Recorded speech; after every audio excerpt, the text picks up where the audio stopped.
Just looking back a little bit, when the NBA kind of stopped play, you were playing at a really high level at that point, and understanding that there were a lot of bigger things going on since then.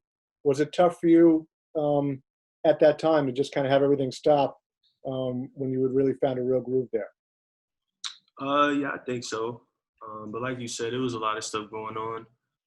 Obviously, at that time, coronavirus was, just getting started. So I feel like, the league did what was best at that time. So, I mean, it was kind of a shutdown period for everybody.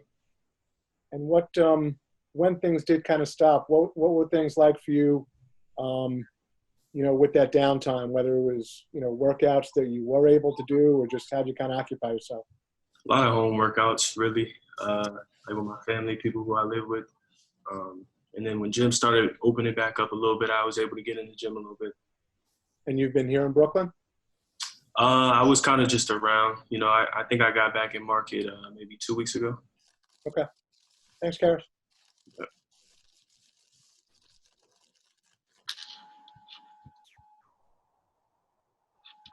Hey, Brian. It's Brian Lewis. Can you hear me, Caris?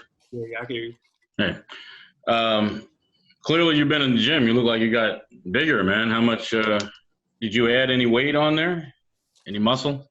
A little bit, not too much. Not too much? I added muscle more than anything, or strength more than anything else. I'm around the same weight though. Okay. And I know you shared some things on social, but I'm just curious. So you've been in market, but during, even despite the pandemic, obviously there's been an uprising in terms of social awareness, especially since George Floyd. How many, if any, other either marches or protests did you take part in, or can you discuss, I guess, your involvement and your take on what's gone on in this country over the last, since May and since George Floyd? Well, I was a part of maybe four or five marches or protests, however you want to call it. Sure. And honestly, I don't think it's been the last 4 or 5 months. I think it's been, kind of just like that. I feel like the last 4 or 5 months has been, documented, and people are kind of just paying attention to it. But, that's kind of been going on since before I was born. I was kind of born into it. So I don't want to say it's normal, but people like myself are kind of used to seeing, crazy things like that happen. So, I mean, it's good to see, more awareness being brought to it, but at the same time, I feel like real change needs to come. And I feel like more conversations are being had. So that's the first step. And I think, for change to happen, it needs to just keep happening. More conversations, more action needs to be taken. And just the last follow-up. Obviously, in your guys, when I say your guys, I'm talking about both team chats within the Nets and union talks as a whole. There's been a lot written about, how there are a number of different viewpoints on, hey, are we better suited going ahead with the restart and playing, or are we going to get more attention toward this cause by not resuming play? I guess, could you just give us an idea, even within your team, what kind of discussions went on about that? And, you've got a couple union VPs that, both have very strong views. Could you take us inside and give us an idea what kind of conversations took place in figuring out the right way to move forward? Honestly, everybody's different. Sure. Everybody has their own opinion, own viewpoint. I feel like as brothers, it's our job to support everyone's, ideas and things like that. So, obviously when everyone grows up kind of different, everyone has different viewpoints. There's going to be, people who don't agree on certain things. So, and I think that's with life. That's with any type of organization, any type of team, any type of family. So at the end of the day, we still support each other's decision. Obviously some people feel some way, other people feel another way. But at the end of the day, we're still brothers, we still love each other. Thank you. Hi, Caris. It's Greg Logan. Just wanted to ask in that same vein, how difficult is it under these circumstances to focus on basketball with so much going on in the world and the unusual circumstances that you're going to face? Definitely going to be a challenge. Definitely difficult, especially with not knowing how much gym access everyone's had over the past couple of months.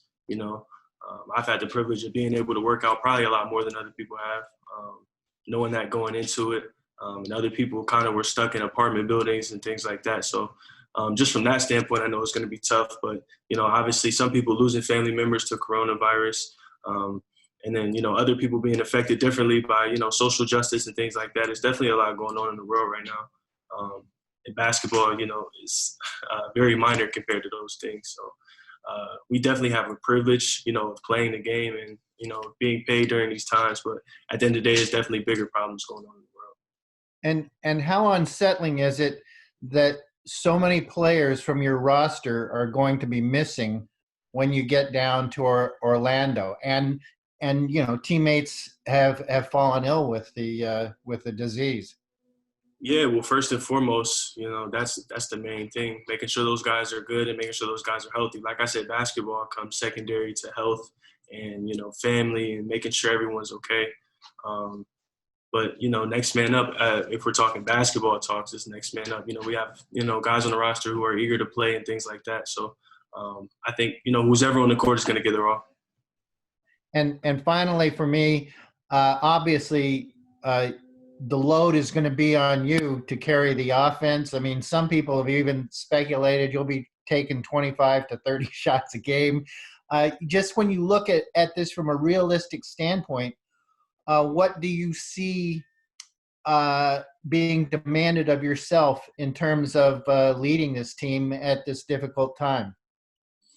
I think for me, it's just, taking on that challenge of, like you said, being a leader of that group, going down there with, some of the most experience on the team, playoff experience and things like that. And I feel like I relish in these type of, opportunities and situations. So, everything aside, I'm looking forward to, going down there and seeing what we can do. Thanks a lot, Caris. Caris, Jen Williams, Fox 5, New York. Greg touched on what I was going to ask.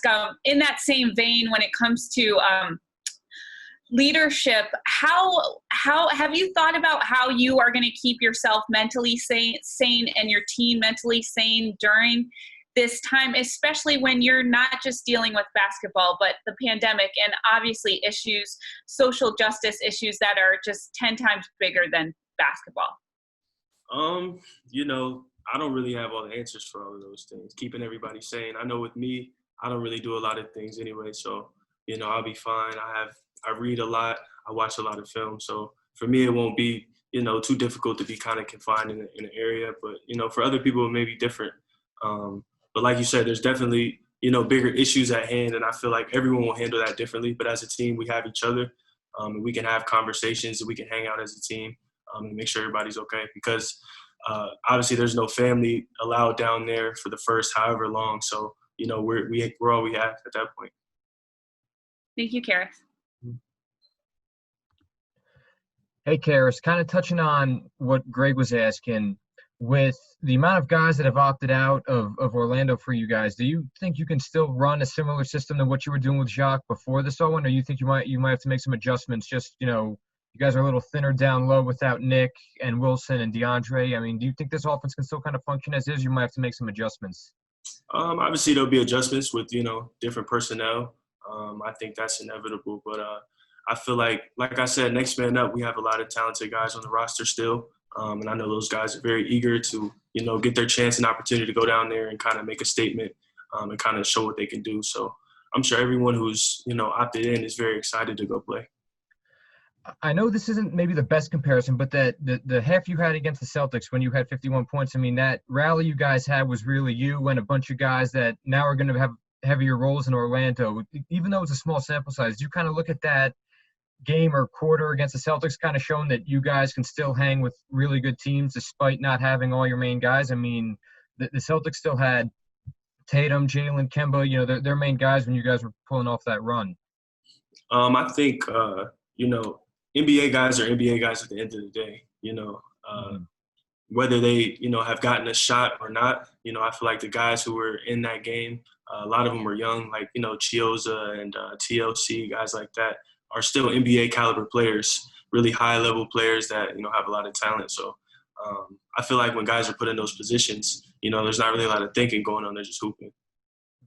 And just last one for me, during the hiatus, it seems like a bunch of guys did a lot of different things. Garrett was studying for the LSAT. TLC told us he got into cooking. Was there anything outside of basketball you did to kind of keep your mind occupied?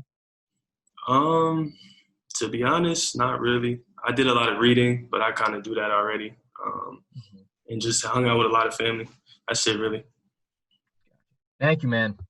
Appreciate it.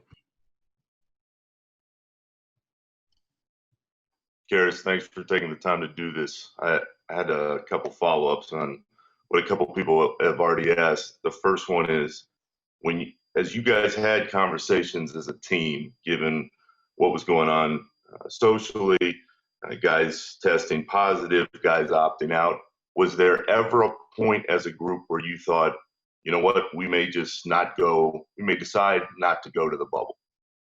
As a team, like the Nets as an organization, I don't really make those decisions as an organization. I feel like that's, outside of me, that's, Sean and ownership. So, that's not really my job to think of, of those things. Myself individually, that's definitely a thought in my head, you know what I'm saying, when thinking about, personal health and, things like that outside of, coronavirus and, social justice and, comfortability down there in the bubble. That's definitely something that I have to consider. But as an organization, I don't think that's my call to say we're not going down there. But did you think there was a group of teammates that had just decided, hey, you know what, it might be better for us to decide player-wise not to do this?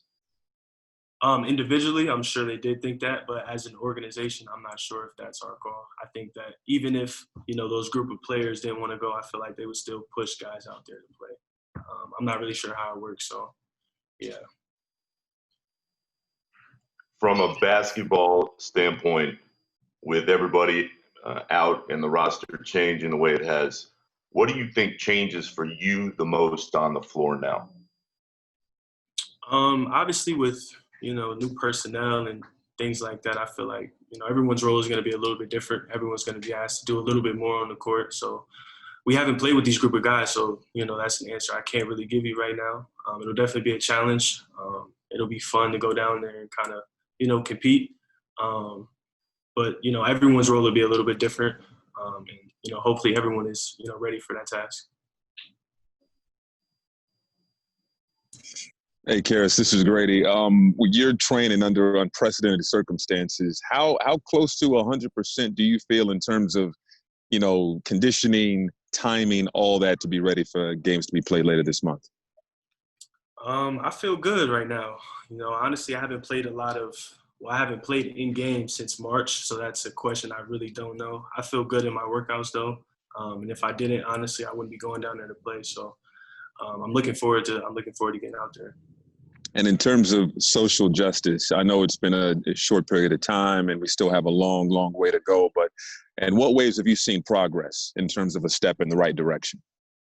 I think conversation and awareness, education. I feel like some people weren't really aware of what was going on and for how long it was going on.